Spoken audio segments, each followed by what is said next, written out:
And welcome everyone to the Man Cave. My name is Paul Knapp, and I will be your host for tonight's show. This is season number 3, episode number 46 already for the year. And waiting in the green room is this new guy on the scene. Not sure if you ever heard of this guy. His name is Derryl DePriest. He's pretty new. He's a new collector, so we're gonna have to see what he's got in his collection. Like I said, you may not have heard of him, so we'll find out what he has to offer. But before we get started with that, let me introduce my posse for tonight. And as always, we're going to head out to this gentleman right here, the Padre himself, Mr. Stacy Armstrong. Stacy, how you doing? I'm doing very good. How are you doing, sir? Good. You hear anything about this Derryl DePriest guy? The name sounds very familiar, but I can't, I'm not sure. Yeah, we'll have to see what he's up to, man. So yeah, heading down south to Mr. Deering Studios himself, Dan DiBiase. Hello, everybody. Derryl, was it DePriest? D-E-P-R-E-E-S? I think that's how you pronounce it, DePriest. Yeah. DePriest. Yeah. Okay. We'll see. Be interested to see what he has. Yeah. And heading out to sunny California, we got Ernie Hout from Ernie's Attic. How's it going, Ernie? It's going really good. Hope everybody's doing well today. And last but not least, we got to head up north, where he's already got a little bit of snow on the ground. Mr. Sexy himself, Mr. Rick Bradshaw. No snow yet. At least up north there is. Well, up north, plenty of snow. Mount Washington got whacked.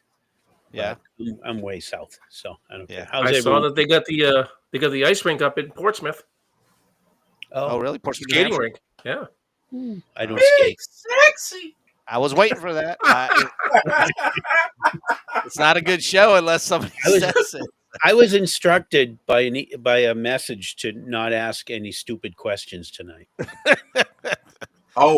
So I have no idea who that was from. I don't know where that came. Hey, Ernie, do you have a computer tonight? Yes, I'm on it right now. Can you see the chats? I can see it on my phone. Would you like to say hi to everybody in the chat? I sure would. All right. All right, so let's say hi to Murray. Robert Glenn is in the house today. Big Boss Jack, as always. Moon Doggy. Matthew O'Connor. Jason Evans. We got, did I say Murray? Huckster Labs. We got Sean in the house. We got Koss with Action Joe Figs. Ronald McDonald is here. And we got Lone Wolf. We got Barb. We got Michelle. We got official Leonard News today. Hey. And we got Plastic Wartime Productions. Thanks for the visit. Sean Huckster. Yeah, that's it. Yep, we got Sean Huckster lined up for, I think, December 1st, I think. Yes. So we have Sean Huckster next week. Cool. Yeah, cool. Next week. Yes, next week. Yeah. Man, dude, what happened in November? It just flew by, didn't it? It's gone. All right. It did. All right, as always, before we bring our special guest out, I want to go around the room and say what is new in your zoo. We'll go back to you, Stacy. What do you got, man? Anything new since last week? Yep. This was still a leftover from my Michigan club. This is Danger of the Depths, of course. This is a working one. So A working one. Wow. Nice. And I got this from somebody. Shall not name any names, but it says Okinawa machine gun emplacement set. This is from the 2002 Gung Ho. This is the set, and I did open it to take out to kind of show you the uniform a little better. This is let's see if I can get my fat fingers out of the way. Let's see. Can you see the Marine logo? Yep. There it is, USMC, and then the nice camo cloth covered cap. Very cool. Yeah, very nice set. I had to pick that up because half Japanese and all. So. Yep. But that's it. That's all I got. Just kind of Pretty nice. Really nice. Yep. Very cool. That's how it came. All right. Dan, anything new since last week, sir? I got something totally radical, dude. Is it a skateboarder? Far out, man. We're going to go with the Adventure Team Never Goes, man. We got the Urban Adventurer. Yep. Totally radical with his skateboard, zipping through, looking for treasures in back alleys, man. He's going to catch the bad guys on his skate. Hey, sure is. Look at that. Oh, gnarly, dude. I remember that set. I had it. And he comes a shotgun, something like this, but it's lime green. I dropped it on the floor. I picked it up. And I can't find it now. So I don't know where it is. But you know how that is, man. You're tooling through the back alleys of Los Angeles, man, with a scout on your back, looking for treasure, man. On your skateboard. Yeah, it's cool. He's packing heat. You better be nice. I think Derryl DePriest may have came out with that one. That might be one of his. Looking for bubble gum and pop rocks. Come on, they're toys. We gotta have fun with them. But oh man, it's just I got them. But it's also the European version of the head sculpt. Like that's a good like that. So their second version on that. Oh yeah, for that. But it's cool. Yeah. See, we got the Rich Team logo on the skateboard. Awesome. That's what I got. Totally rad. Radical, dude. That's what Moondoggy said. Gnarly. Now I'm looking for some pizza and some Doritos, man. Oh man. Who's up next? Ernie, what do you Mentos and Pepsi. Ernie? I think he's the California guy. Yeah. Ernie, anything but Hot Wheels, dude. What do you got? Yeah, first let me say Andy and Indy is in the house, and so is G.I. Joe Lost Chronicles. So I wanted to point them out. They just joined us. Okay. Lost Chronicles came out to see us. I've been digging his new videos coming out, man. So, as you guys know, if you've been watching my videos, I've been looking for a horse. I finally found him. The horse is complete.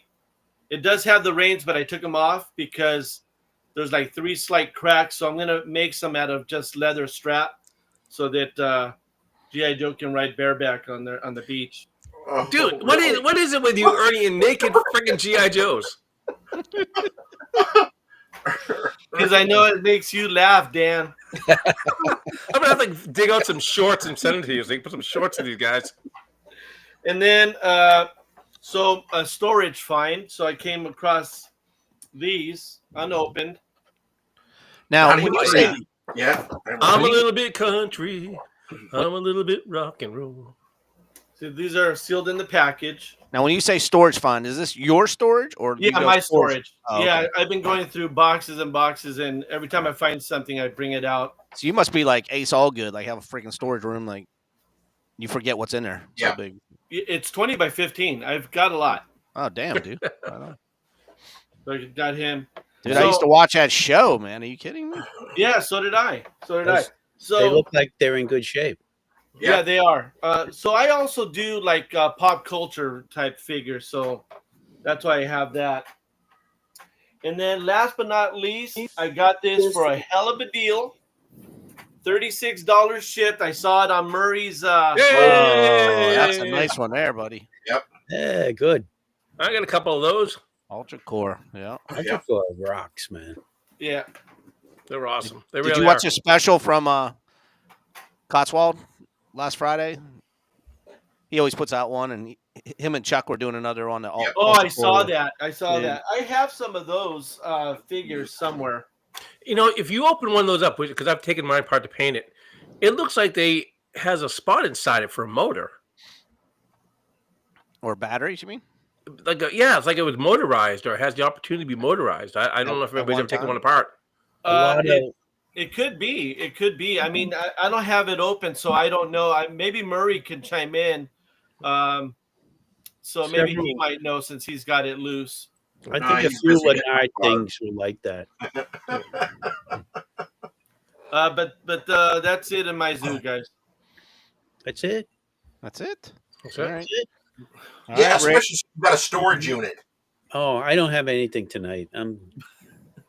Boo. You don't have one yet. You know what I got? All that Did shit anyone, behind you. You don't have one thing. Their calendar yet? Oh, the calendar's out. Oh, I haven't got mine yet. Oh, I haven't got mine yet either. 2026. I only live 20 minutes from Angelo, so I got mine ready. Let me see August. I see how it is. I see how. I want to see August. August? That's me, isn't it? No, it's me. Isn't it? I thought it was me. Oh, maybe. Well, go to your page. At least show your page. Even know. Oh, that's me, isn't it? Oh, I don't. I requested August. Here you are. No, you're May. I'm in May. Okay. Look at that. That looks nice. You know, I'm in with Angelo, so he gave me August. Okay. Yeah. That's cool. You got May. I see how it is. Does Okay. he still have calendars left for people that are watching? I do not know. You'll have Okay. people will have to ask him. So that's But I got Angelo this- D'Annibale, folks. If you're looking for a calendar, check him out. I Get him. got this today. Thank you, Angelo. He did Thank you, Angelo. great job. A lot of, he puts in a lot of work for that. Yeah. It's a nice thing.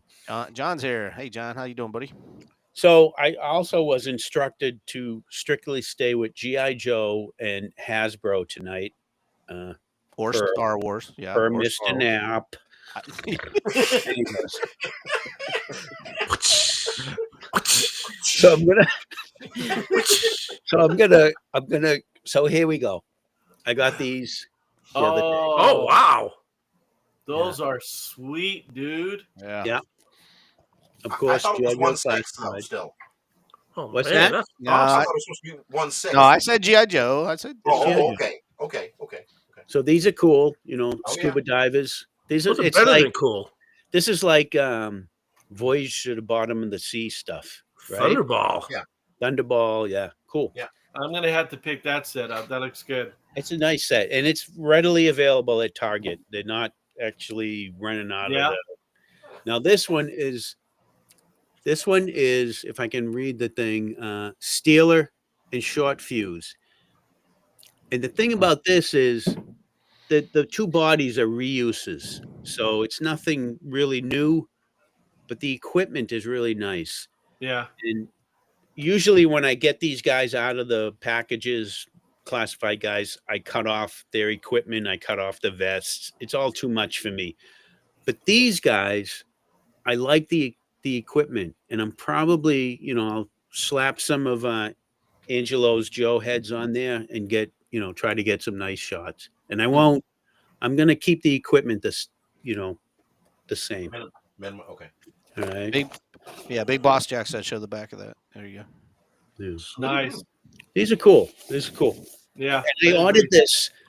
I looked at this online and I got it from Target for a pickup at my local Target store. And I grabbed it. I went there and grabbed it. And then, of course, I walked around the store and none of these were on the shelf, which Really? was weird. I thought maybe they're all sold out. I don't know. You But could have this- got the last one. You never know. I might have got the last one. Yeah. Exactly. So how do you actually use your card? Do you wait till it cools down, or you just keep using it while it's smoking? You just keep putting it in. Everyone who's watching, Stacy is so mean to me. I don't understand. This Rick, guy. you want me to block him? You want me to put him on mute tonight, Rick? I'll do that for you. So here's the last thing I'm going to show. And You're still talking. I'm sorry. I yeah, thought thank were- you. Thank you. Don't listen. Don't let Stacy take over. Just I'm looking in the green room, and Derryl DePriest is about ready to hang up. So I was just no. trying to get this wrong. I think he's going to like this. Okay. So Okay. everyone knows. Does everyone know Gridiron Studios? Yes. Yes, they make 3D printed stuff. Yeah. 112 and 118. Great stuff for 112 scale. All right. And so this is a Colonial Marine. Oh. Ooh. Okay. Ooh. And this is what they call the Aliens Marine loadout. And he's got the vest is fantastic. The pulse rifle, the helmet. Very nice. Okay. No shin guards. They didn't come out with shin guards. This is the Footloose, G.I. Joe classified Footloose.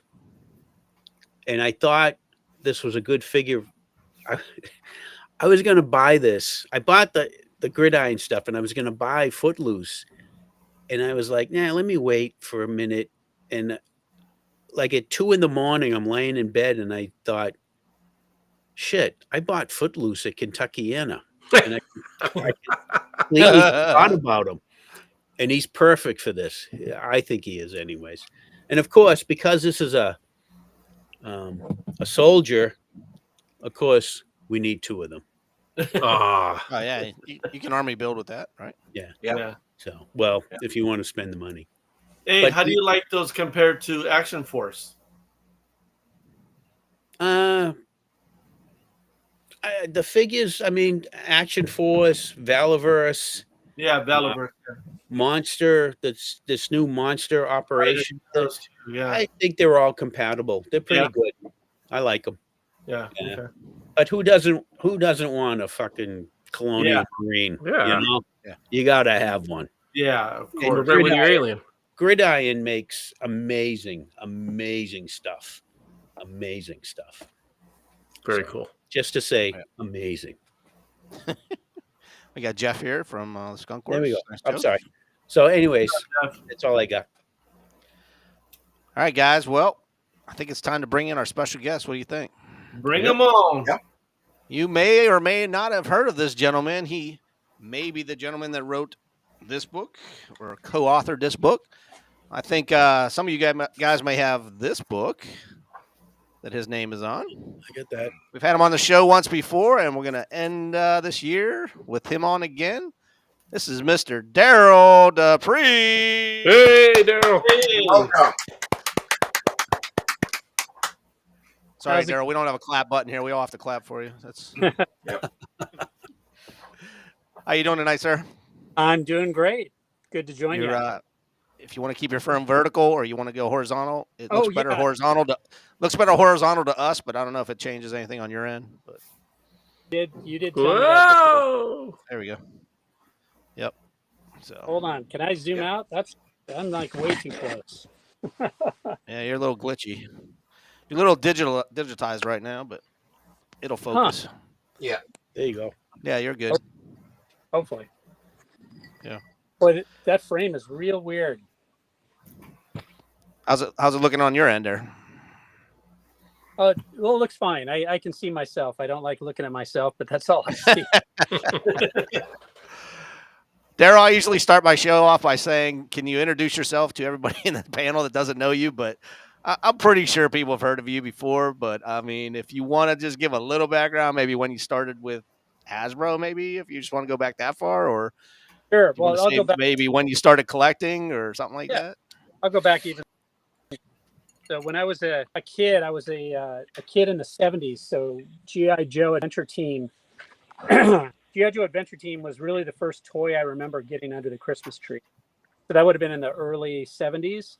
And Star Wars was probably the last toys I got under the Christmas tree before I stopped getting, toys for Christmas. So that's pretty much my childhood right there. And even as a kid, I knew I was a collector. I kind of did collectory things. Like I took out all the G.I. Joe guns and put them took them outside so the sunlight was on them, and took photos to kind of catalog and document all the different things I collected. So way back then, I knew G.I. Joe was special. I played with it with my brothers. It was just the best toy, in my opinion, ever. And I really never stopped collecting it. So anytime I saw it at a flea market or a swap meet or antique store, I would buy it. And then collecting it again hit me really hard when I went to grad school in Rochester, New York. So in my early 20s, I would put ads in the paper in Rochester looking for G.I. Joes. And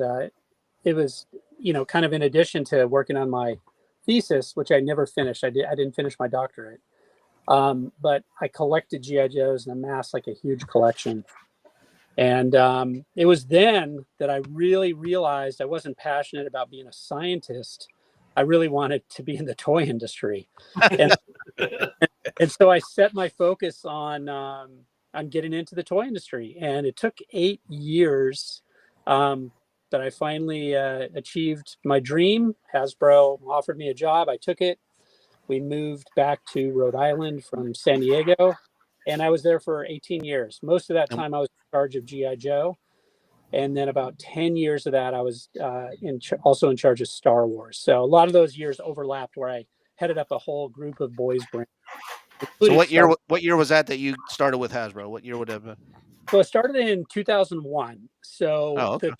the 12-inch relaunch was underway. They had launched the Classic Collection, and they were really hitting a pretty good stride. They were coming out with some really good sets. But I think, I was able to kind of, reconfigure the line a little bit and basically get Hasbro to put more resources behind G.I. Joe. And so we expanded the line, and I was on GI Joe from 2001 to 2005, and during that time, we came out with some just phenomenal stuff. We increased our tooling budget. We were doing just a lot of great stuff. I had a really fun time. But our CEO at the time, Brian Goldner, or president, he would, GI Joe was a very confusing line because we were doing 12-inch GI Joe. We had relaunched the 3 3/4 Joe versus Cobra story. And then we had 12-inch versions of Joe versus Cobra. So we were kind of trying to cover all these bases. GI Joe is a pretty confusing line to present. And if you were an executive, not that familiar with the intellectual property on GI Joe, it was a very confusing line. And I think that's probably one of the things that doomed it eventually. Plus our entertainment, we were trying some new things like Valor versus Venom, a direct to video movie, things like that, but it never really got us to, top tier brand status at Hasbro. So Goldner made a decision. He says, I want a clean start on GI Joe. And that signaled that it was time for me to make a change. So we needed kind of fresh eyes on Joe. So I joined the Star Wars team, which turned out to be like one of the greatest things I could have ever done, in my career. No kidding. And then and had such a blast. And then basically a year or two later, I was asked to take GI Joe back. So I was given, because nobody understood GI Joe in Hasbro. I was kind of the best person for it, and I yo-yoed on and off GI Joe. I think 3 or 4 times. I took myself off for the first movie, The Rise of Cobra, but I was given GI Joe back for the second movie, GI Joe Retaliation, and I stayed on that all the way till the end of my time there at Hasbro. So was Star Wars more fun, or GI Joes, or what would you rather? Star Wars was so fun. I love GI Joe was great, but I was able to pilot Star Wars at a time. I came in right before Episode 3 hit theaters. So I started in October of 2004, and Revenge of the Sith came out in 2005. So the product line for Episode 3 had already been done, but I was in charge of the fall 2005 line. So everything that like followed up the movie was kind of my thing, and so basically what I realized along with the team, we knew we had something really good. So we were basically in chase mode with Revenge of the Sith. We said, this is going to be great. And if we don't overship the line, we are going to have a long future of Star Wars. And Star Wars for Hasbro had always been feast or famine. And in Episode 1, they way overshipped the line. It was a colossal debacle. It killed the Cincinnati office that was Kenner. That's how I got my job. All the people who were at Kenner were made offers to move to Rhode Island, and tons of them just didn't want to leave Cincinnati. So that's how I got my job. So my predecessor on Joe recommended me to replace him because he didn't want to make the move. He had girls in high school, and you don't move girls in high school. Yeah. So I basically got his job. Wow. But so I came on to Star Wars at a time when management confidence in the brand was super low. They treated it just as a movie-year phenomenon, and then wanted to be light and polite and really not invest a lot of resources in the brand. And if you look at, what was going on in the years between, you look at Episode 2, Attack of the Clones, very small line, very light and polite. In the years that followed, we were very lucky to get a few new Cantina aliens or cool things. But it all changed with Episode 3, and I was able to convince management that we had a long-term blockbuster opportunity on our hands because, fans were maximally engaged, and kids were also super engaged. The whole Clone Wars leading into 6 thing it's like a nuclear bomb. So management was skeptical very skeptical. They said, well, we'll give you some rope to play out and we'll see how it does. And I said, we're not going to overship, because scientific background really came in handy, like really on a quanta, like almost a quantum mathematical basis. We were going over every figure, figuring how many we could ship without having it, die on the vines. And man, we landed the Millennium Falcon on the aircraft carrier. We really did. And we teed up. We had a great 2005. We teed up a fantastic 2006, and then we went right into the 30th anniversary. And then Lucasfilm, we were talking to them constantly about the need to to invest in new entertainment beyond Episode 3, which George had never really considered it. Although there was the Genndy Clone Wars, that really opened a door, and Lucasfilm launched the Clone Wars, and it was just the greatest run, I got to tell you. We just a fantastic time with what we could do with Clone Wars and Legacy. Unbelievable. So those 10 years of Star Wars were some of the greatest of my life. Well, Derryl, I think I speak for everybody in the chat room and everybody on my panel that you probably had the coolest job in the world, and we fucking hate you for it. So we're all envious, I'm sure. Yep. And you got to play with toys and got paid for it, which was even worse. That's right. It was. I'm going to bring the rest of my panel in here. I don't know if you can see those guys. We do have a bunch of questions from the chat room before we open it up, so I wanted to back up a little bit. Jason had a question that said, ask Derryl if he's coming out with a second volume of vintage collection book. Yeah. So that is the plan. The plan is actually to revise my collectible G.I. Joe. Oh, the vintage Star Wars book, not G.I. Joe. That's the one I'm thinking he's talking about. Yeah, the one. Yeah. So I showed you. I am no longer associated with Blue Milk. So Blue Milk is the publisher of the Vintage Collection Archive Edition. We disassociated ourselves a while ago. And so I am not working on a sequel. I hear they are. So I wish them, all the best. Okay. So. All right. Sean Huckster wanted to know, did you make the clear blue mail-in Obi-Wan back in the day?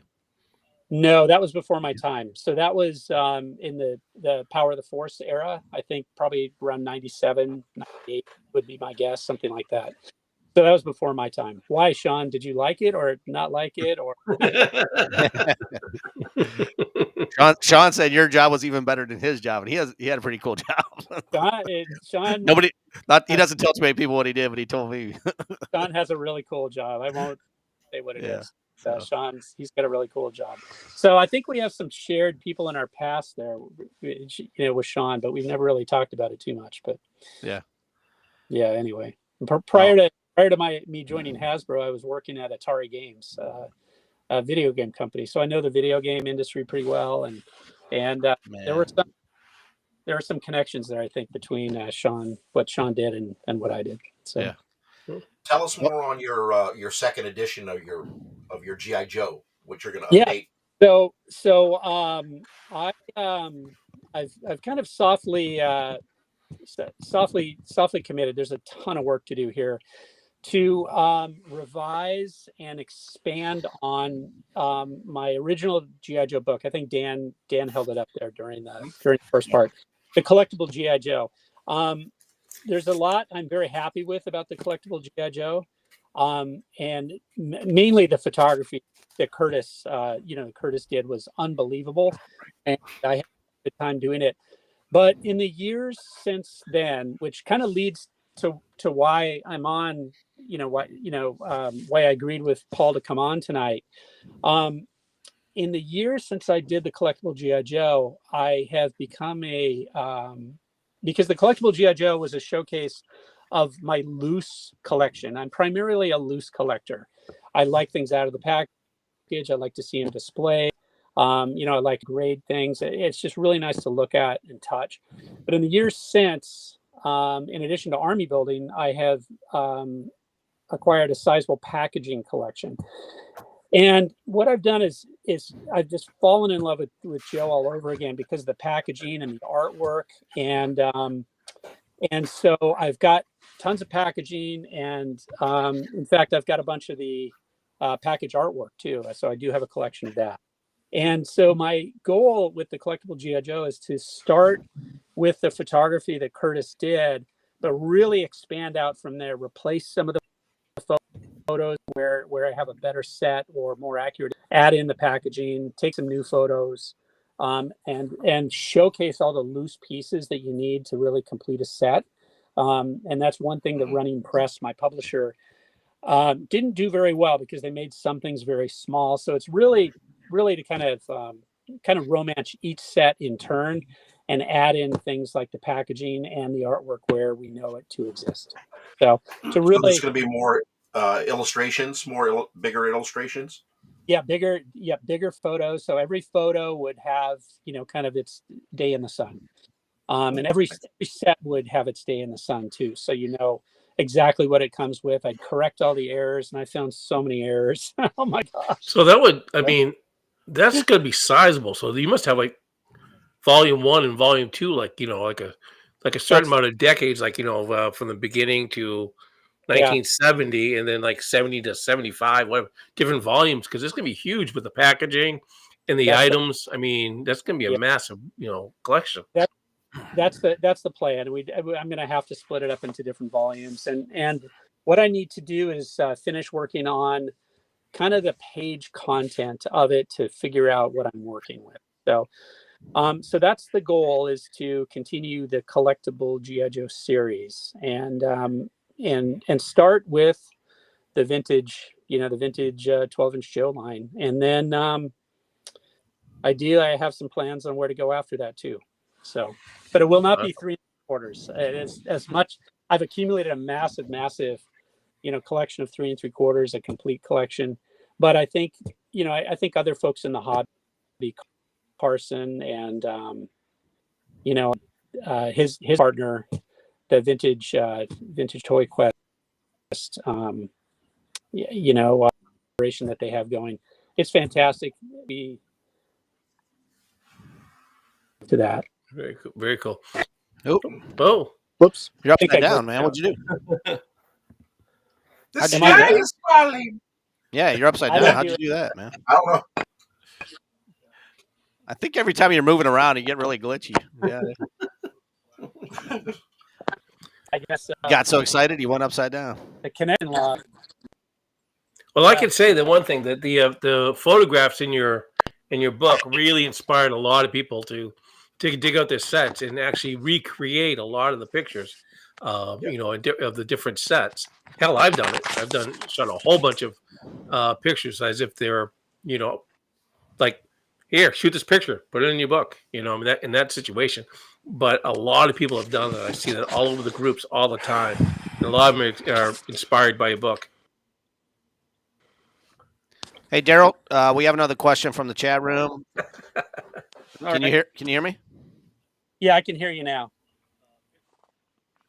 Murray Corrigan, he wants to know: Do you have many international Joes? No, I am not a. Well, I take back. I have new G.I. Joe in Japan. I love new G.I. Joe and Henshin Cyborg. I like like key extensions of the G.I. Okay, I've got it. One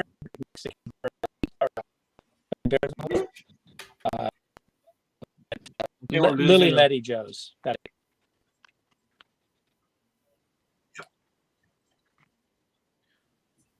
Hey, Derryl, you're really bad connection wherever you're at in your house. Yeah, I didn't hear a thing he said. No, you're choppy. You just there he goes. Hopefully we get him back. Yeah, hopefully. He was on his computer earlier, and he was actually having better connection with his phone. So, there he is. He's already back. Hang on, folks. DD has joined. Where did he go? There he is. Derryl, you there?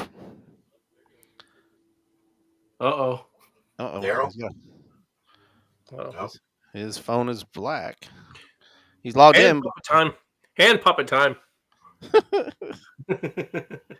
Oh man, that was a good interview. I hope he comes I back. know. Yeah, I hope so too. That's going to be interesting with this new The book. hair. I'm Yeah, with telling the new you. book. Oh yeah, I'll be buying Right? it. All of Yeah, them. I love it. I love it. Hey, show If we have any questions in the chat room, hopefully he'll come back and Yeah, I have a yeah. I Wanted to know would if he's ask going him a to sing question when he gets photographer back. too, but yeah. I didn't get to ask that. So I'm sure he probably is if he can. I have Hey, worn, Stacey. guys. I have worn this book out. It is. I use this book all the time. Yeah, You me know, too. The, I the mean, only thing is, hey Stacy, you would probably know because I mean you're really knowledgeable. Action Man has a book that'll break down each set that was made, and they show pictures of like the belts, the boots, everything that goes There he along is. with it. There he is. I would want a book like that for GI Joe. They also have it as a website, Ernie. Yeah, the Yeah, website. but that's for Action Man though. Right. Yeah, you want one for Joe. Yeah. Yeah, for GI Joe. I'm waiting for somebody to do a book like that because not all of us are knowledgeable like you and Ace and Derryl to know the difference of a knockoff belt to a real belt or the boots or Yeah. what was included to complete the theme of the set, you know? Yeah.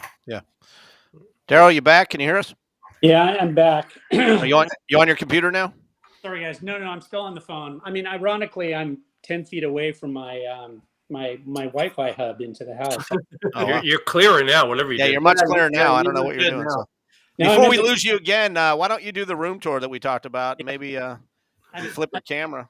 I'm in my display room right now. So let me flip it around. There you go. There you go. Yep. Back camera. That's what I want. Okay. So like the best way to kind of view the setup here is to I'm going to go out in the hallway actually. So this is my display room, and this is Wow. it's like Wow, an that looks Holy crap. beautiful. it's an 18 by 18 room, and I have 18 display cases around the perimeter. Jeez. And then I've got these comic book shop display cases in the middle. Now, the story here is that this is the first time in 20 years that I've gotten my G.I. Joe collection back out. It's been packed away because when we were in Rhode Island, I was getting sun damage. Oh. And things were fading because my wife wouldn't let me put blackout curtains in the basement. So I had to take the stuff off display, and it's really been packed away. And in the last 4 months, ever since I visited Ace's house, I've been clearing out this display room, which had a whole bunch of other stuff in the display cases, and focusing almost 100% on vintage Joe. So you got a little jealous there, huh? Ace had stuff out. Oh, I'm not jealous. He excited me about just getting all my stuff out. He validated again, like saying how phenomenal G.I. Joe is. So yeah. Anyway, Wow. So let me start out. So I've got a few other things in here, like there's some Star Wars vehicles, but those aren't going to stay in here. The focus will be G.I. Joe. I've got this one Indiana Jones case, and I don't know if you can see it. Oh yeah. Yeah, we can see Yeah. I saw the side. Professor Side of Joe. It's a crate within a case. Yeah. And then I've got Indy might be, or Raiders of the Lost Ark might be my number one favorite movie, even ahead of Star Wars. Awesome. So I've got a bunch of Indy props in there. And my thing with Indy is I wanted all the different, things that he was chasing after, plus all the tools of the trade. So whenever I go to flea markets, I hunt for stuff that Indy would have had with him, as he That's so as cool. he went on his adventures. So lanterns and all kinds of stuff, period, map cases, things like that. All right, let's start with G, and I'm going to actually go in the middle of cases here. Sorry if I'm making you motion sick. So I'm going to start in the middle of it. I'm standing in the middle of my display cases. This first case for Joe is filled with prototypes. These are 100% pre-production and prototype Joes. So up there on the top shelf are blank Joes and stamped and heat etched and yellow skin Japanese and hand painted original head test samples. And then that clay thing right there is that's the original head sculpt for the muscle body lifelike or the Eagle Eye Joe head that went on the muscle bodies. So that's wow. from 1975. And then these are all prototypes. Those are the cadets from the catalog, the 1967 catalog. That's an actual fur coat that they prototype for deep freeze. If you can see that next to the dark brown tank commander. These are mostly adventure team and unmade set prototypes. And then down below is the obligatory, Foot Locker with cool tray filled with early cool stuff. So I think, Wow. a lot of people who have Joe rooms have these same kind of displays, that's got, cloth hats and rubber boots and, brass shovels and all that stuff. So as we go around the room, I start with 64. And so I've got a display case that focuses on the action soldier. And when I have the box and cards for the figure, I put them behind the figures in display, but the focus is really on the figures. And I'm an army builder, so I've got a whole, of all the different core army builders. So see the soldier, there's a wall of actual Hasbro tagged sandbags behind him. So that's like 100%. Wow. 100% Hasbro sandbags. And I've got ski patrol. So I've got all the variations of them where it's known. Then I focus on the action sailor, same thing, early variations. And then I actually sneak in the 5-star Jeep here. And one thing, I've collected Jeep shells my entire collecting life, and I never sell Jeep shells. I keep aggregating those because I wanted to do a display like that someday. There's a G.I. Joe counting the number of Jeep shells. So That's funny. That's cool. And so I'll just continue on if you're good. If you guys are good. Yeah, no, this is great, man. This is So we go to the Marines, and I'm going to zoom in here because with the dress Marine, there were a whole bunch of variations. So I've got all those on display. There's the metal buttons, there's the felt cuffs, there's different colors. So I really like all the crazy variations they had. For being a non-combat outfit, they sold a heck of a lot of those dress Marines. So, so many Foot Lockers have those. When you find them, that stuff is in there. I love the Marine paratroopers. That's one thing I'm going to be building out more of my army on. So I'll keep adding more of the paratroopers there. There's a squad of Marines, and down there I've got a couple of vehicles on display. So Desert Patrol. Going over to the action pilot, I've got the pilot uniform variations, snaps, no snaps, goldenrod, regular, couple of the dress pilot, different kind of color variations, and then just going down, on the shelf, Rambo pilot variations. You've got light gray, the dark gray cuffs. You've got green, all kinds of crazy stuff. Got some capsules, and then crash crew fire truck down there.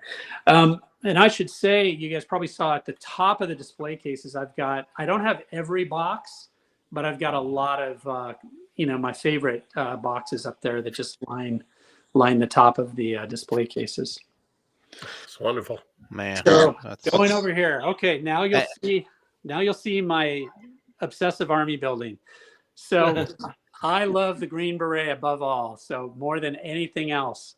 So I have collected all my life just like these minty mint Green Berets, and so I've got, I think, about 24 of the classic Green Beret outfits, and then I've got a couple of the Sears, and then continue on. So now we're in out of 64, and we're into 65. So these are all the 65 outfits. And then comes 66 and the Soldiers of the World. So I army build the Soldiers of the World as well. my goal was to get a dozen really nice versions of each Soldiers of the World, but I overshot the mark. So I think my average is like, I don't know, 14. And there's tons of variations. So these are some early prototypes of the Brit. I don't know if you can see these, but they're like early felt versions. And then for each of the forces where you could get a sticker on the Irwin motorcycle, I want to have a motorcycle in the display as well with the appropriate stickers.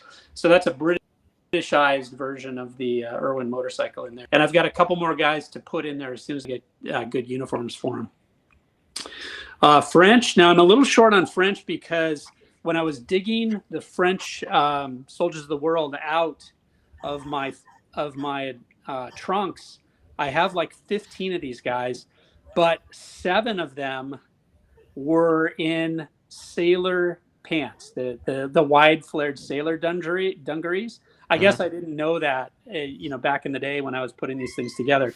So I'm really short on French pants. So that's what I'll be looking for at the upcoming shows this year. So I'm looking forward to Kentucky. Hey, Derryl, you said the Green Beret is your favorite figure. Is there a favorite era Ronald McDonald wants to know that you like? Yeah, we'll come to that. It's the Adventure Team era. Okay. Probably 70, 72, 73. That's my favorite era. It's the era of the mobile support. Got it. That's it. So let me go over here. I think I don't need to be in the middle. I think this works fine. So going on to 66, 67, you've got the Talkers.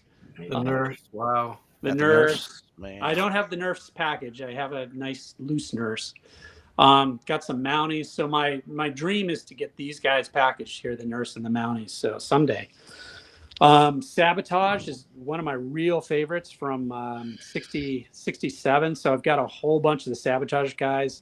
And you can't fit all their equipment in there, but I've got all their equipment elsewhere. And when it comes to Sabotage, I'm very lucky. I have both the window box and the photo box. I don't have room, unfortunately, to display all of it, but I just love that set. Totally awesome set. Heavy weapons. And then here's the rest of the Soldiers of the World. So comes down to the Germans here. They have their motorcycle, and then the Japanese. Sorry about all the glare. There's just no other way to do this.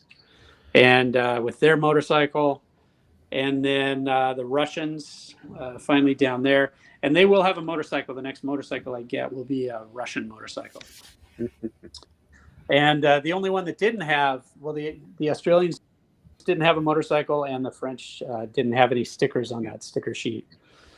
So going over here to the cadets, we've got I've kind of army built the cadets, so I want 3 of each.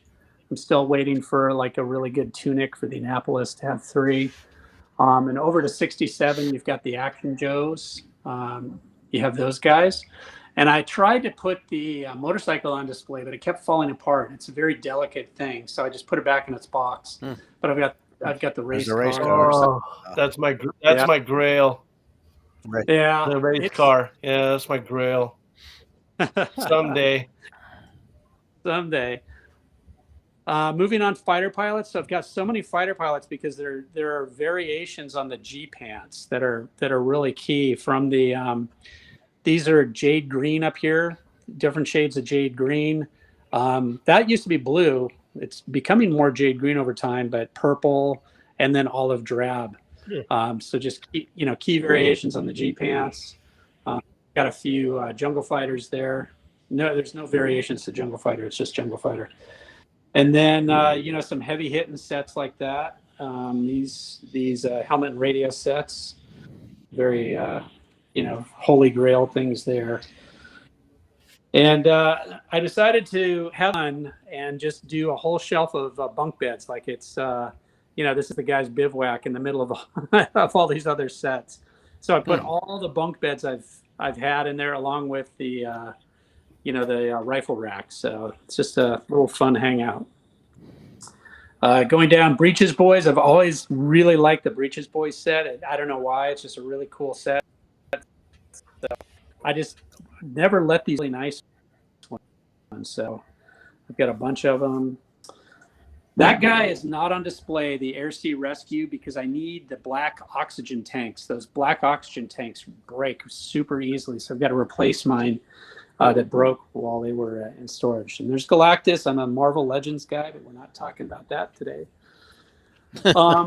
Over here, this is the last wall. We're in 1969. So there's the Adventures of, and all of the Adventures of sets.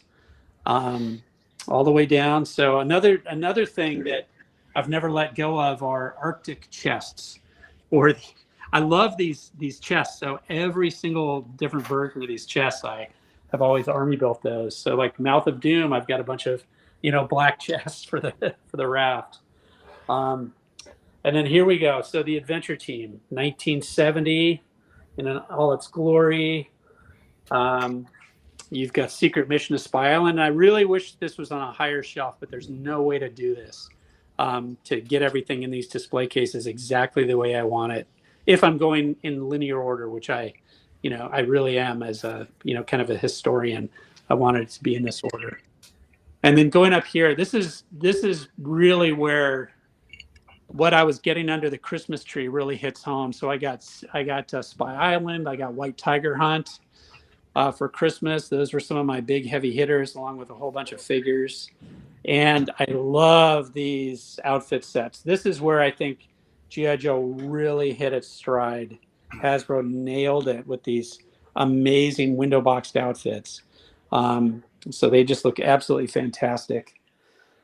And I've got all the variations in here. So there's a lot of key variations in here that I didn't actually document in my book, because I didn't know it at the time. And it wasn't until I got like the package stuff that I realized there were all these variations.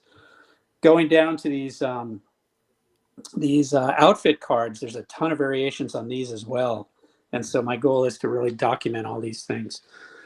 And then we come over, and this is where I've gotten to the last couple of days out. And I'll try to finish the rest of the Adventure Team here, going through the Mike Power stuff and the muscle body, but man, it's going to be packed in there.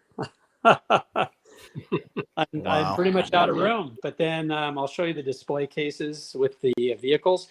And my buddy Todd Pleasant came down from Massachusetts a few weeks ago, and he helped me set these vehicles. He really wanted to work on this.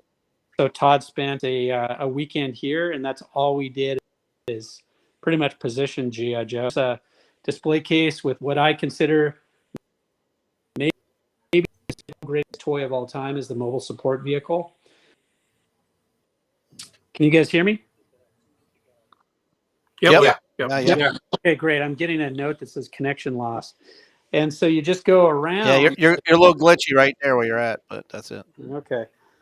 And then just going around, you've got all the vehicles are in here. All the air vehicles on this upper shelf, and over here is pretty much all the Adventure Team vehicles. All the water vehicles are on one shelf. Do a little theme there, and then you come around and end up with the headquarters. So there's the headquarters, gets its own display case, and that's really it. So I'll put it back on front of camera. And that's awesome. Very nice. And my goal is I'm going to finish putting up the guys, and then put a lot of life in the vehicle displays. Put all my tons of extra guys in there to really bring it to life. But I've been having so much fun reconnecting with Vintage Joe this way in this room. That's awesome. Amazing collection, dude. Very cool. Every time I think I have a cool collection, you gotta knock me down a few notches. So yeah.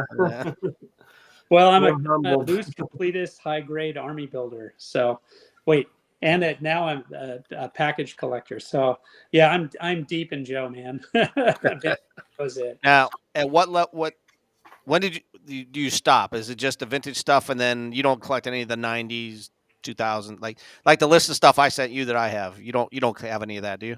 I have it all. Oh, you do? I have all of that, but I am not packaged though. Although my goal is to get photographs of everything. So and my goal is to have everything from the time they reintroduced the talking Duke at Target in '91, everything up through including the 12-inch that they license out, that they come out with today. That's my goal, is to be complete on 12-inch. And eventually I do have a plan to display that stuff. It will not be here, it will be somewhere else. But that will eventually get on display as well, but not packaging, just loose. I don't think that stuff will fit in my house, though, Derryl. Who was that? Was that Rich? That was me. Oh, Ernie. It was Paul. Yeah. Yeah. Hey, honey, we need a bigger house. Well, Get the realtor on the phone, will you?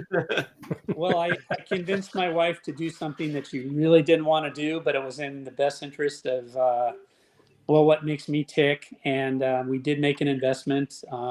And my buddy, who's also the worst influence you could possibly have, Ace, kind of talked me into it. So you've seen Ace's setup. I will have a setup very similar to that. Wow. And That mean you bought a warehouse? it's called a garage dominium. Yeah. I call it the Bat Cave. That'll be the name of it. It'll be the Bat Cave. So because I'll have the superhero figures, Star Wars, and the modern the 91 and up G.I. Joe stuff will all be on display there, along with some other stuff that I can't fit in here: Shogun Warriors and Micronauts, different toys from the late 70s that I like as well, that were part of my childhood. Wow. So Derryl, besides G.I. Joe, what other favorite toys did you have as a kid? So I had G.I. Joe and Star Wars were the two big ones, but I also had, as a kid, I had Mego, Big Jim, Micronauts. I love Big Jim. At the end, Shogun Warriors. I had, I think Mego Planet of the Apes. I really collected all the soldier apes I could get. Did you do Captain Action? Captain Action. I didn't even mention Captain Action. Yeah. I have a pretty extensive Captain Action collection. Oh, nice. Oh, nice. Wow. Yeah, I'm missing a few things. Like I still haven't pulled the trigger on a complete Green Hornet. I used to have a Green Hornet in the box decades ago, but I traded that away. So I need a Green Hornet, and I need like the super rare play sets, but I have pretty much everything else for Captain Action rocked. Yeah, and I have a Silver Streak that's in super shape. So really nice. I love Captain. Robert Glenn in the chat wants to know: do you have all the comics that came with the Joe sets? I do. I have all the versions of all the comics too. Some had multiple versions. Oh wow! Yeah, the first ones 1 through 16, I think, were also issued as the Adventures of, and then also reissued for the Adventure Team, and they changed kind of the framing of the cover and things like that. And there were a couple of issues where they even made changes in the issue and reissued it. So I have those too. Cool. Action Joe Figs in the chat room wants to know: do you have Tom Hanks figure? I do. Tom Hanks is over here. I'll go down it around. So this is the bottom shelf I was telling you about with the Foot Lockers with all the cool stuff in it. So these are all like, early things, screen radio and reversed flag and stuff like that. And they're sitting in front of Saving Private Ryan. So there's wow. There's Tom Hanks right there, and how many of those were made, Derryl? Oh, that's a good question. I don't know exactly. I want to say the number 500 sticks in my head, and I think those. 500? Yeah, I think that was the number that was requested by Spielberg for. He originally wanted to have a party. That who knows the story is Barry Kay. I don't know the story very well, but it's pretty cool. Derryl, Major Matt Mason, any of that? Oh yeah. So I used to have a lot of Major Matt Mason when I was a kid. Most of these 60s things like Captain Action and Major Matt Mason that I had as a kid, I bought used at the swap meet. So they weren't new because I was born in 65. And I love Matt Mason. We had a lot of it. And a couple of years ago, I decided that, well, I'm never going to be able to set up, a display case for Matt Mason. I just don't have the room. So I sold it all at Kentuckiana. And Oh, and Wow. boy, oh. that's one of the things I really regret, because now now I'm going to have room to set up things. But Major Matt Mason is awesome, and I really wish I had it. But Yeah. you know what? You can't hold on to everything, and Yeah.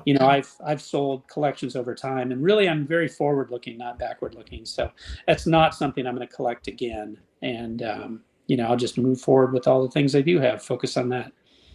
Derryl, I saw an interview of you at Comic-Con in San Diego, I believe it was in California, and you happen to have a Micronaut shirt on. Did you collect Micronauts as a kid? Because I know I did. I certainly did, and I do today. So I have a huge, pretty good Micronauts collection. I'm still buying Micronauts. Now I'm kind of buying the package whenever I can. But Micronauts is one thing I really don't know what I have, because I've never produced a checklist. I haven't had it out on display. It's just when I find a bunch of it in really good condition for the right price, I just get it, and then I kind of put it in a tote, and then put it away in my Indiana Jones of totes. And so now we'll be able to get it out and really concentrate and figure out what I do and don't have, produce a checklist, and then really focus on that. So, but I love Micronauts. It was a toy of my childhood that I fondly remember playing with, and it's such an awesome toy. John Micklin is in the room. I noticed you have the medical muscle body. The one with the nondescript base. Yes, the Is that surgical. still the original stringing? Yeah, it still has the original stringing. So let me go over there and I'll show you that. Okay. Flip over to the camera. So I have, let's see, where did I put it? The Down at the bottom. Surgicos Joes. Yeah, there they are. Yep. So the Surgicos Joes, I've got one with the sticker on and one without the sticker. They were at the same time in the same place. So these guys together their whole life and will continue to be together. It's the original stringing, and which is absolutely amazing to me, because I'm thinking they must have used like a different material when they produced these, because every other muscle body has the color's odd too. What's that? Yeah. Yeah. The color's odd too, so maybe it was whatever the additive is that kept it together. Yeah, exactly. So I'm thinking I can't explain it, but I feel very lucky that and these they're guys, all hard hands, right? Yeah, and they're all hard hands. They're all hard hands. You can see that right there. So they're hard hands. Yeah. So wow. So they're really cool, and the flesh colored trunks. Yes. And there's the heads, if in case people haven't seen these things. Nondescript. They're unbelievable, and for many years, I didn't know what they were, but they were actually the impetus for a quest to track down the original Adventure Team designers and try to figure out what the heck these were. And we learned so much more. In fact, that's how I ended up with all this stuff is by tracking down the original G.I. Joe designers and following leads and, hunting down. What is the story pretty much those? Can you share that? Yeah, the story, right? The Surgicos. Yeah. So the Surgicos were produced by Hasbro's promotional toy division.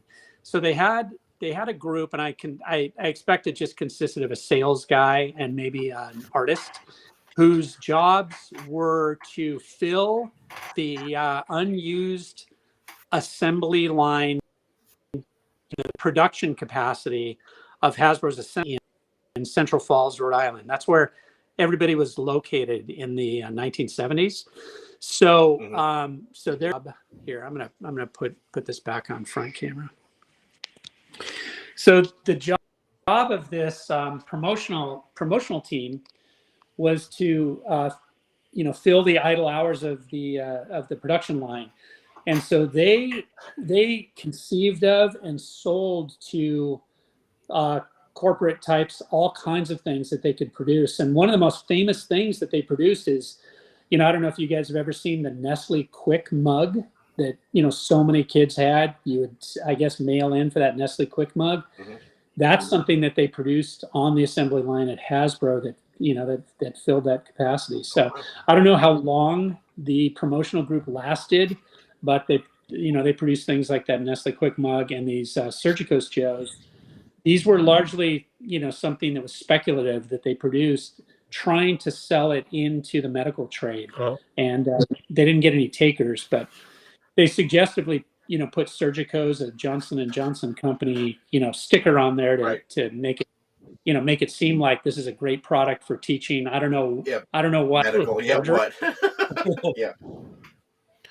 But they could have picked a better body than the muscle body, which was not a good body for posability at all. No. So Yeah. the muscles look good, but Sure. it's not posable. Derryl, between you and Ace, you probably have everything Hasbro ever made from Vintage Collection, or do you think there's still stuff out there that you're not aware of? I mean, because every time we talk to Ace, he's like, "Oh, I came across this. This is like something we never." I mean, is there anything out there that you're still, looking for, No. or is there anything out there you're not aware of that you only saw pictures of? No, I'd say right now everything is pretty well known. I'd say that the frontier is like pre-production stuff that we don't know what exists, what doesn't exist, and but as far as the realm of stuff that was commercially available to kids and the packages that were produced to go along with that's pretty well documented. And I think Vintage 3D Joe's does a really good job. Matt McKeeby did a really good job of cataloging that, and then Ace has taken that over, and I think there's some plans to get more stuff on there, which is really good. I'm not speaking for Ace, but Yeah. I think he wants to keep that documenting going. Oh yeah, definitely. And just get more stuff. But I think what motivates us is to fill in holes in the collection that we still have. Ace has holes in his collection. I've got a lot more than he does because he's just got a much more of a head start on all the package stuff. So my goal is to fill in the package stuff, but it's as you guys know, this stuff doesn't come up. A piece may come up every 5 years or whatever that you need to get. So you got to pounce when the time is right, and I don't want to spend too much money on these. Right, These things. Do you ever find you're trading back and forth with Ace? Yeah, we talk a lot. Okay. Like, it's in your collection, and then a month from now, it's in his collection, and then it finds its way back to your collection, or no? We've made some trades. Yes, we have. We have. I'll say Ace has some amazing early, pre-production prototype stuff that used to be part of my collection. I happen to have extras of it. Wow. So I could part with it for extras of stuff he had. It was very nice, very serendipitous. Very cool. This has been a great episode. Very cool. I could talk this all night, man. Can I ask one question before we? Oh yeah, no, I'm not saying goodbye. I mean, if okay, all right. I want to take you back to your book for like the second volume. When you were having the problems with your phone, I was talking to Stacy because like Stacy and Ace and you can look at a Joe that's like a complete supposedly, and you can pick out. Well, that's not an original belt, or that's not an original boot. Will you, since now that you know a lot of the variations that you've learned about and stuff, will you add that to the book for guys like me that if I'm trying to complete a guy, I want to know that I'm putting the right stuff that belongs with that set, and that it's not something that's a knockoff or at least, for us dummies, I'm going to call myself dummy. To really put him the way he needs to be. Yep, that is the goal. So you can have. So the goal is to have great photography. So for any set, you can look at it and have enough close-up detail to know exactly what goes with that. With that figure. I won't be including knockoffs and things like that, but through the photography, you'll be able to see everything you need to complete a set. Okay. And there's a community of people, because won't be able to have everything in infinite detail. I won't have an ammo belt full size or anything. You can see what a genuine Hasbro ammo belt will be. But there's a whole universe of of experts on Facebook or whatever who are willing to step in and help. Yeah. Help if you have any questions. Yeah. So, but yeah, the goal is to have much better detailed photography, where the collectible GI Joe couldn't as much have that. You can see every set. Yeah. Cool. Thank you. Yep. And so that'll be, man, it's going to take a long time to do this, but we'll see. I'll have news. How about any shows? Do you have any shows planned for next year? Yeah. So I'll be at the Kentuckiana show. I'll be in the at the Winterfest. Okay. I have there's a friend of ours is getting married, or their kids are getting married in the summer. We'll be at the summer Kentuckiana. And then my plan is to be at both the Toylanta shows this year. I'll be doing those. And then I think I'll be at the G.I. Joe show in Dallas, and I might also be at the G.I. Joe show in Augusta. I'm talking about doing something there as well. And then I'll be at 2 Star Wars shows. I'll be at the Star Wars show, the ICCC in Nashville, and then the Rebel Scum Con in Dallas. Okay. Yeah. Later. So that's a fantastic show. If you guys are into Star Wars, I love that show. So I look forward to going to that too. Is there still going to be a Hershey show this year? I know Cotswold was talking about bringing the Hershey show back. Oh yeah, I don't know. Greg's talked to me about that in the past. I don't know about that one, or if I can even do it this year. But I may go as just a buyer. All those other shows I'll have a booth at, but I would love to go as a buyer. And I want to go there. Xenia. I've never been to a Chicago show, the Kane County, so I want to go to that this year as a buyer and just check it out. So I think in my semi-retirement, going to shows and actually seeing all my buddies is more important than ever. And yeah. Well, I know when we were out in Kentucky and we met up at that gentleman's house. I don't want to throw it out there, but yeah, I mean, that was just like an epic way to end that whole weekend. And I mean, just I was awestruck by the people that were in there. Yeah. Angelo's looking at me. He's like, "That's Derryl DePriest. That's Derryl DePriest." I was like, "Yeah." I was like, "Go talk to him." He's like, "I ain't gonna go talk to him." I'm just a guy. I'm just a guy like that. He was starstruck, and I was like, "This is so cool." Everybody's just hanging out, drinking a beer, and just talking. And so you're right. If you miss those shows, I mean, you got to catch one every once in a while just to interact with everybody and not, I mean, this is fun to do it this way, but just being there and being in, around every guy that collected GI Joe, everybody has a story, everybody has a different story. Yeah. And I didn't mention his name, but seeing our host that night's collection also inspired. Oh yeah. Oh, definitely. Me, because the way he organized it, it was actually an inspiration to the way I organized this, because he was very meticulous front to back, by branch of service and things like that. So I followed that. I thought it was just a great way to do it. Yeah. I think that guy's man cave was awesome. Wow. Yeah. Unbelievable. Now, one more question. When you do your display there, you have all 1/6 scale stuff out there. I know you said you have more stuff. Like Ace collected everything that G.I. Joe ever had. The costumes and the Halloween costumes. I mean, are you into that as well, or is it just the figures? Okay. 100% the figures. Not the toy guns or anything like that. I never got into the the life-size kid role play, the backyard patrol role play, or any of that licensed stuff. I do have things like the records, which I think are important because they have comics in there, so they continue the storytelling of the adventure team. But so I've got a few things, and a few odd things like color form, just because they're wacky and cool. But I never got to especially all the 60s stuff. It's not something I wanted to do. I just wanted to focus on the figures and the storytelling where it was available for Joe. Not only that, it's overwhelming. I mean, I've seen Ace's. I saw stuff that I've never ever seen before in my life. I mean, I And visited he's got it. I visited Ace's house this year, and I had no idea of that they produced all that stuff. It's no idea. You know, all those blow up things. Oh yeah, the pull toys Yeah. and stuff. Yeah. Man, it's just like how many of these did they make? And it's just incredible. And he's put that collection together. It's just a phenomenal. Yeah. So, but that's one thing where I will not be competing with Ace today.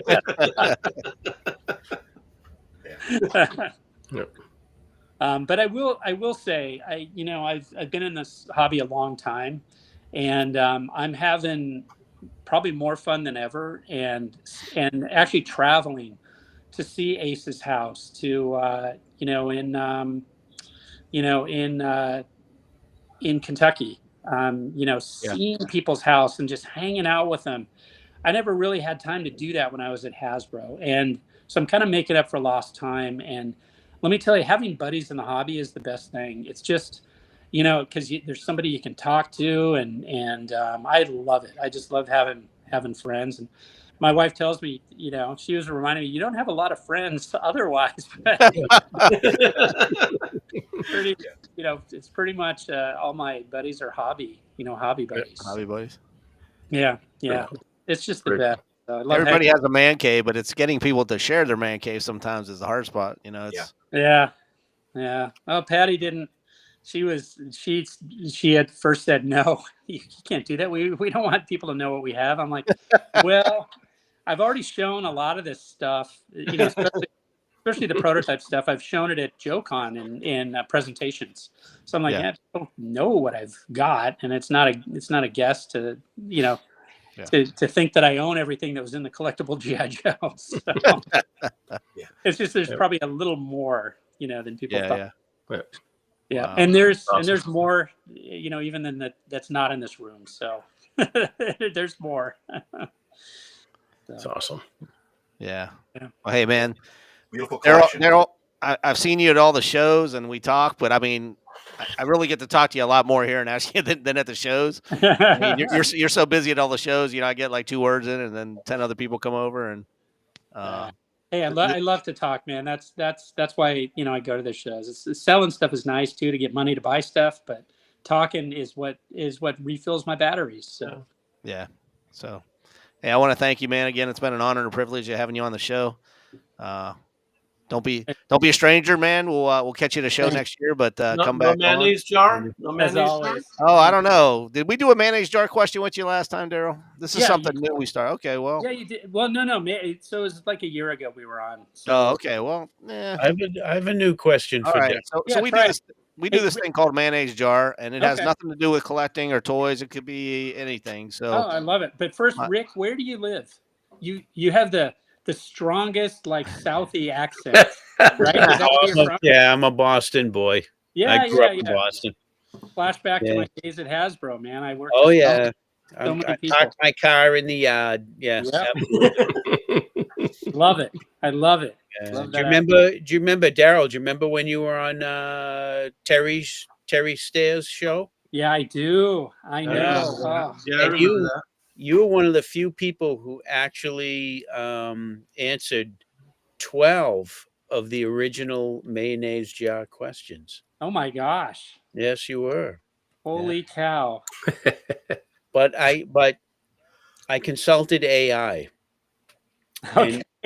And I came up with a brand new, AI came up with a brand new question for you. Okay. Oh, Are you want to answer the question? I'm ready. Because if you don't answer the question right, Paul's never going to have you on the show again. Yeah, that's right. That's stipulation. Well, was I the last guest on Terry's show? pretty close, I think. Yeah, you're pretty close. Yeah. So I have that effect, unfortunately. Oh no. Ooh. No. That show was a lot of fun. It was. Yeah. It was so much fun. I miss Terry. Yeah, I miss Terry. So, okay, you want the last good. A mayonnaise question? Yeah. So let's see. I've practiced this. Hopefully, I don't mess it up. Great. Hey, Derryl, you're stranded on a deserted island. no hope of rescue. You can choose one companion, and that companion is a movie star. Oh, Who Okay. would you choose? Oh my gosh. Ooh, boy, somebody younger than me. Ace is not. Ace is not a movie star. Ace is not a movie star. No. He makes movies, but he's not a star. I don't know. Like, I don't know. I'll reveal my my fixation here for maybe Daisy Ridley. You know, I like the character of Ray, and I think Daisy Ridley. Yeah, that would be She's fun. to- cute. Yeah, she's cute. She is I thought- cute. Yeah. To hang out with. So I'll go with Daisy Ridley. And then I've got my Star Wars companion too, and we can just talk Star Wars all day long. Because in my dream scenario, she's as deep a fan as I am, right? And we can just talk all day. Have you not met her yet? There you go. No, I haven't met. See, I figured you would have said Harrison Ford. You would have got Indiana Jones and Star Wars at the same time, man. Oh, well, I'm thinking actually somebody that would be. Oh, you're thinking. A real companion. Yeah. I would have chose Natalie Wood. Oh, so I'm a big West Side Story fan, and On an Natalie, island surrounded by water. yeah. But he has not. Oh, Stacy, man. Does She anyone hasn't else aged want so to? well. Who else? Rick, you didn't say that. Frozen in time. They're Yeah. they are frozen in time. And then I may think about Natalie Wood, but yeah. Did you see what Sean Huxter wrote? He That's said, good. That's a good response. no matter who you choose, they're going to hate you for stranding them on the island. Doesn't really matter who you choose. Yeah, they're not going to talk to you. Sean. You get all the coconut crabs you can eat. Right? Hey, Derryl, thanks again for coming on the show, man. I really do appreciate it. Hey, my We'll be pleasure. looking Great forward to show. seeing you at the next G.I. Joe convention. Yeah, you'll be at there at Winterfest. I'm thinking about flying out to Winterfest. I'm not going to drive that. That's 11 and a half hours for me, but I might fly that one. I've never did that one, and I never did DFW either. So, Dude, we can drive anywhere. Ernie, Ernie's trying to talk me into DFW, so I might do that as well. You should definitely try it out. So, Yeah. Every time I tried to talk to Derryl at the DFW, he wasn't in his booth. Oh, I think he was out buying. He's out buying. was. Yeah, he's a buyer. I got some great buys there.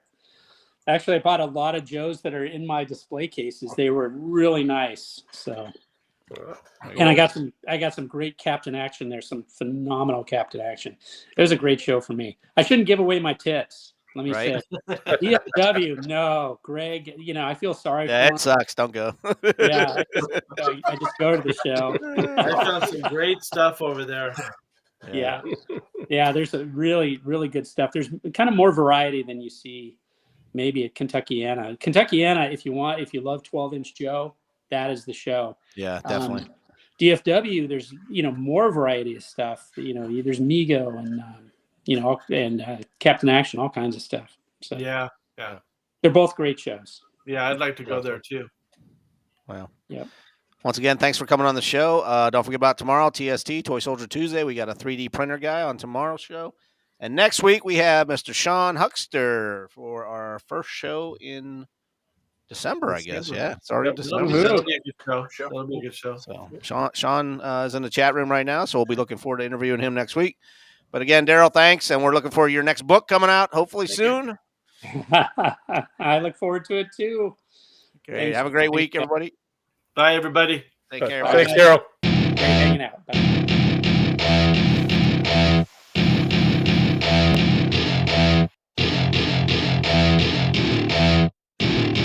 Welcome to my party, we're just getting started. A life is a dream or a nightmare scarring. Hand me a drink cause I think I'm going all in. Get me a shrink who can catch me when I'm falling. Cover up my scars, flip the handlebars. Crashing in my car, wake up in a bar. I'll be a superstar, just on my avatar. This world is so bizarre, empty out the reservoir.